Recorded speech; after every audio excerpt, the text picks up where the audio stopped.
اس میں ان کا ایجنڈا نہ کوئی تعمیر و ترقی، نہ کوئی کام، ماسوائے گالی گلوچ ایک بریگیڈ بنا لیا، سوشل میڈیا پہ لوگوں کی بےعزتی کرنا، لوگوں کو گالیاں دینا، نوجوان نسل کو، بچوں کو گمراہ کرنا، ان کو کسی کی عزت نہ کرنے کا سبق دینا، لوگوں کو کہنا کہ اپنے مخالفوں کو، چور چور اور ڈاکو ڈاکو کو، ان کے اوپر آوازیں کسو، اس کے علاوہ کوئی اور کام نہیں کیا۔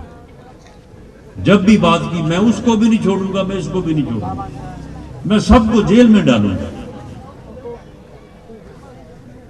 وہ کہتے ہیں نا کہ رانجھا رانجھا کر دی نہیں میں آپے رانجھا ہوئی، وہ ساری دنیا کو جیل بھیجتا بھیجتا ابھی جیل پہنچ گیا۔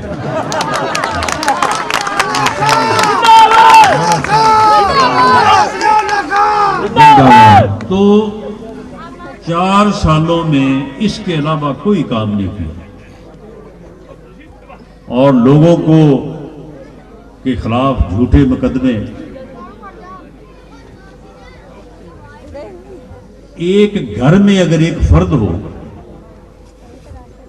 اور وہ اٹھ کے کہے کہ جی میں نعوذ باللہ میں تو بہت صاف ستھرا پیغمبر ہوں، تو باقی سارے چور ہیں، تو میں نے تو کسی کو چھوڑنا ہی نہیں ہے، میں نے تو سب کو جو ہے وہ جیل پہنچانا ہے، تو آپ مجھے بتائیں وہ گھر چل سکتا ہے؟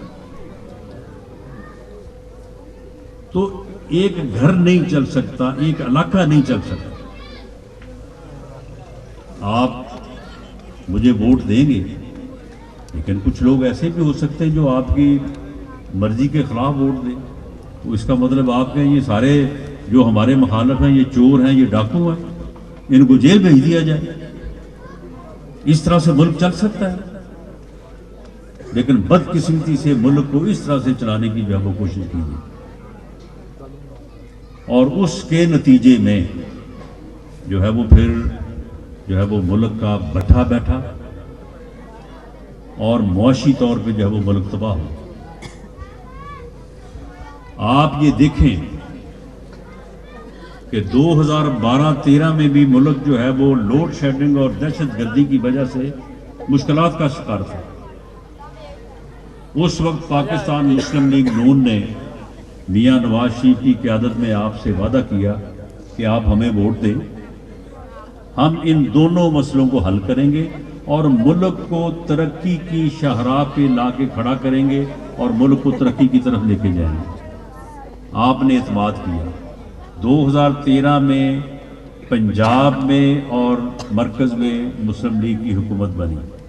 اگلے 4 سال میں 2017 تک آپ دیکھ لیں، دونوں چیزوں پہ، دہشت گردی پہ بھی قابو پایا، ورنہ روز کے جو ہے وہ دھماکے اور 100 لوگوں کی جو ہے وہ ڈیڈ باڈیز جہاں پہ اٹھائی ہیں، نہ کوئی مسجد محفوظ، نہ کوئی مندر، نہ گرجا، نہ کوئی امام بارگاہ، اور لوڈ شیڈنگ پہ بھی قابو پایا۔ 2017-18 میں ملک خوشحالی کی شاہراہ پہ قدم رکھنے کے لیے تیار تھا۔ اس وقت ڈالر 107-8 کا تھا، اس وقت پیٹرول جو ہے وہ 65 روپے لیٹر تھا، اس وقت چینی جو ہے وہ پچھلے 5-7 سال سے 50 روپے کلو تھی۔ عام آدمی کی زندگی آسان تھی، لیکن اس حکومت کو ختم کیا گیا، میاں نواز شریف کے اوپر جھوٹے کیس بنائے گئے، اور ایک ایسی حکومت کو لایا گیا کہ جس نے اگلے 4 سال سب کو ساتھ لے کے چلنے کی بجائے، سب کو جو ہے وہ ساتھ ملا کے ملک کو ترقی دینے کی بجائے، اس نے ایک ہی کام پکڑا کہ جی میں چھوڑوں گا نہیں کسی کو۔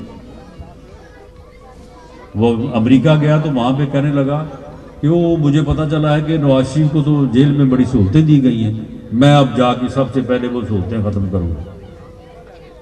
اب اپنا حال دیکھ لیں، وہاں پہ عدالتوں کو درخواست دے کے، کبھی درخواست دیتا ہے کہتا ہے کہ جی دیسی مرغی مجھے یہاں پہ ملنی چاہیے، کبھی کہتا ہے جی دیسی مرغی دیسی گھی میں پکا کے دیں مجھے، کبھی کہتا مجھے سائیکل دیں جی میں نے ایکسرسائز کرنی ہے۔ وہ عدالتوں سے کچھ نہ کچھ کر کے وہ چیزیں اسے کافی سہولتیں ملی ہوئی ہیں، لیکن میاں نواز شریف نے کبھی ایک لفظ نہیں کہا کہ جی یہ کیا ہو رہا ہے، جی کس بات کی سہولتیں دی جا رہی ہیں۔ ہم نے کبھی نہیں کہا۔ مجھے جیل میں انہوں نے 6 مہینے بڑا تنگ رکھا، بڑی سختیاں کی، لیکن ہم نے کبھی آج تک یہ نہیں کہا۔ تو معاملہ یہ ہے کہ یہ ملک جو ہے یہ اس وجہ سے پیچھے گیا، ورنہ 2017-18 میں یہ تجربہ نہ ہوتا، اور اگر ہو گیا تھا، چلو ہو گیا، آ گئے جی وزیر اعظم بن گئے۔ وزیر اعظم بن کے جب دوسری مرتبہ یہ اسمبلی میں آئے، یہ آپ کے سننے والی بات ہے، تو یہ وزیر اعظم تھے، تو لیڈر آف دی اپوزیشن میاں شہباز شریف تھے۔ تو میاں شہباز شریف نے ان کو کہا کہ عمران خان صاحب آپ جیسے بھی وزیر اعظم بن گئے ہیں، ہمیں الیکشن کے اوپر بڑے اعتراضات ہیں، ہمارے ساتھ بڑی زیادتی ہوئی ہے، لیکن اب آپ بن گئے ہیں، اب ہمارے وزیر اعظم ہیں، بیٹھ کے سوچیں، اس ملک کا کچھ چیزیں طے کریں، اس ملک کو ہم نے آگے لے کے جانا۔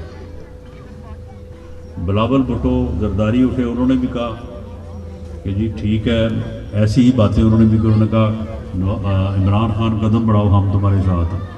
یہ تھوڑی دیر بعد اٹھے، انہوں نے کہا تمہاری ایسی تیسی، میں نے تو تم کو چھوڑنا ہی نہیں ہے، میں تو تم کو جیلوں میں ڈالوں گا، میں تم کو جو ہے وہ گرفتار کروں گا، پکڑوں گا میں تمہیں۔ یعنی یہ طریقہ، اس طریقے سے جو ہے وہ ملک چلتے ہیں۔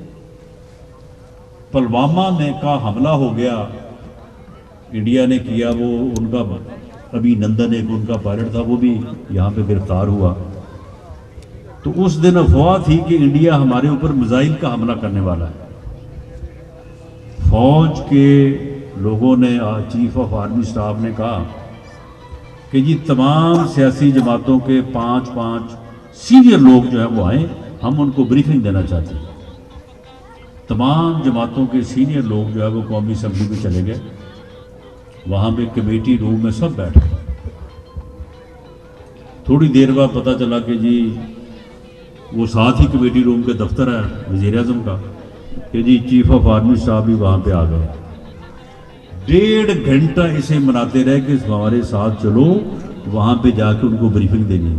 اس نے کہا نہیں، میں اگر جاؤں گا تو مجھے ان کے ساتھ سلام علیکم ملنا پڑے گا، میں تو یہ کر نہیں سکتا، میں تو یہ نہیں کروں گا، نہیں آیا۔ وہ پھر چیف آف آرمی سٹاف نے آگے جو ہے وہ بریفنگ۔ تو ایسے رویے سے تو گھر نہیں چلتے۔ جس گھر میں اس قسم کا معاملہ ہو، اس گھر میں اس کا گھر کا کاروبار نہیں رہتا۔ بزرگ کہتے ہیں کہ وہاں پہ پھر جو ہے وہ بھوک ڈیرے ڈالتے ہیں، اور یہی ہوا اس ملک میں۔ تو میرے بھائیوں، اب وقت ہے، ہمارے پاس شاید 2017-18 میں غلطی کرنے کی گنجائش تھی، اور ہم نے غلطی کی، اور اس کا خمیازہ جو ہے وہ بھگت رہے ہیں، لیکن ملک قائم ہے، ملک قائم ہے۔